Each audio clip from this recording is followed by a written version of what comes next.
I'm Jeremy, and today I will be reviewing Blast Radius, Part 2 of the Honeycomb Trilogy.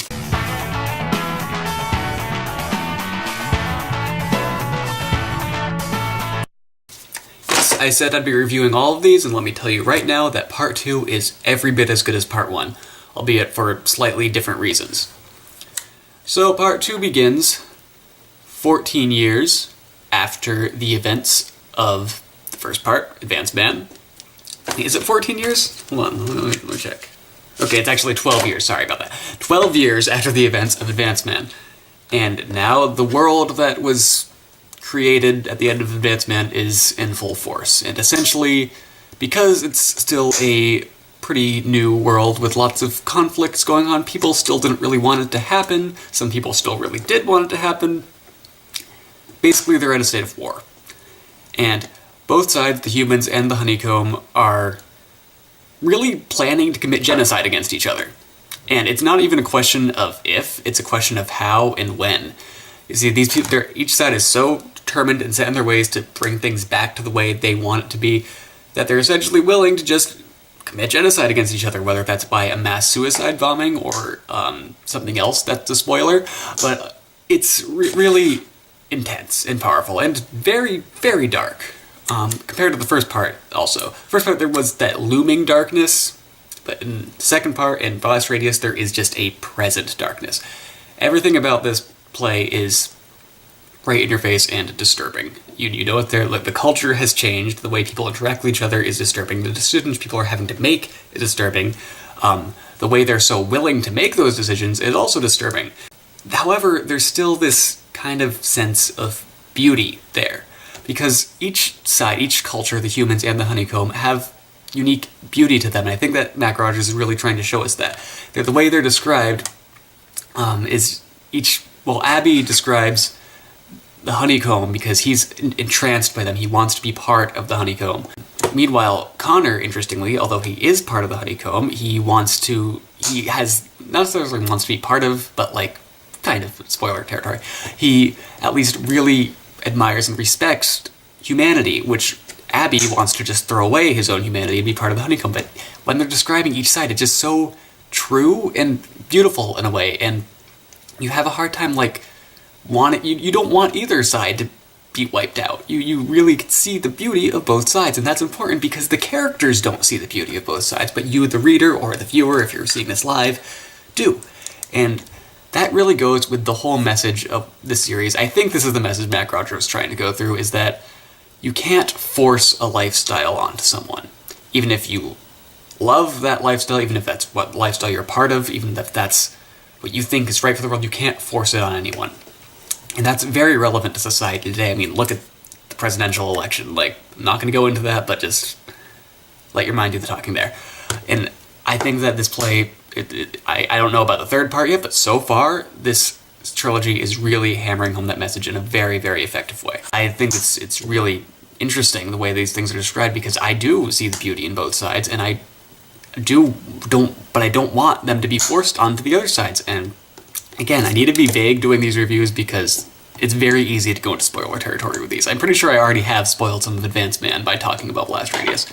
It's easy to understand why Abby would see the beauty of the Honeycomb, because the way he describes it is very beautiful. It's very relatable, because the Honeycomb is like a place where there's so much life and love all the time, and you're not shackled down by the human restraints of, like, needing to eat, needing to sleep, and all that stuff. And that is something that I can personally relate to, like, in like kind of a very deep sense. That makes sense to me. That makes sense that would be a way that someone would want to live. But also, to make the huge change of eradicating humanity to get that life, that's still insane to me, because there is certain beauty to humanity that Connor and other characters talk about, like loving one individual person and living that way and living in that sort of impermanence that humankind does. And speaking of love, that's another major theme in this play that wasn't seen quite as much in Advanced Man. It was a little bit, but love and what love means is a lot more emphasized in Blast Radius. It's huge. There's a lot of romantic relationships involved here, different kinds of romantic relationships, and you kind of see how important love is, even during this terrible time of war.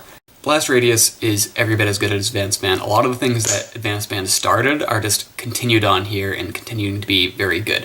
But there are a couple things Advanced Man had that Blast Radius doesn't. The first being humor.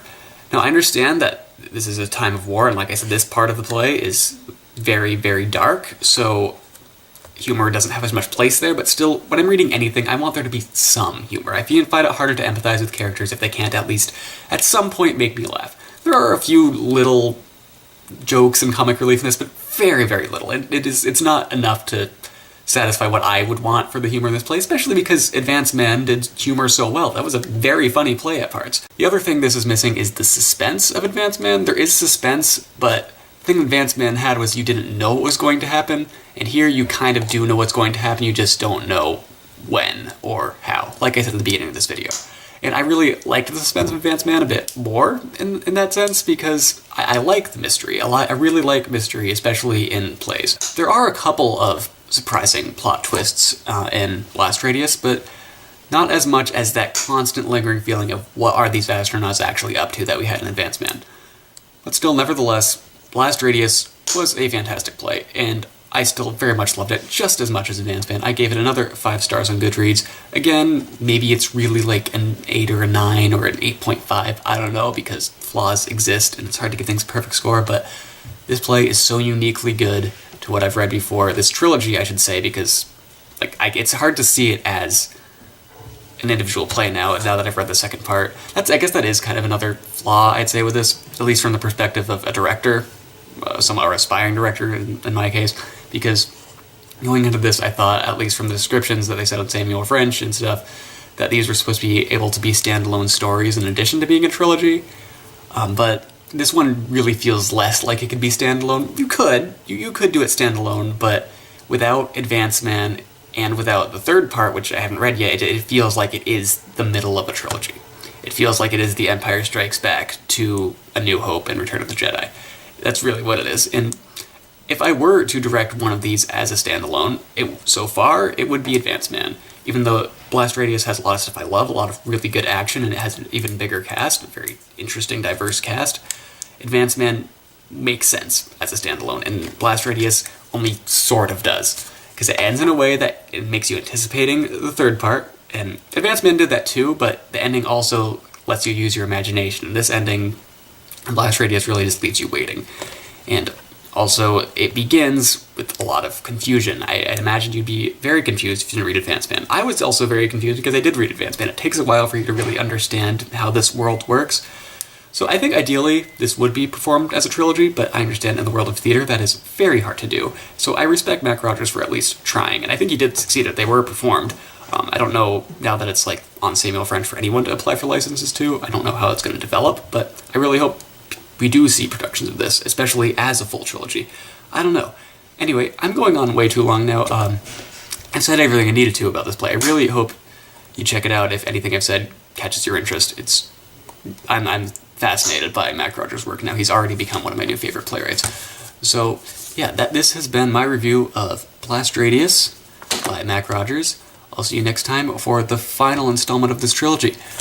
Bye!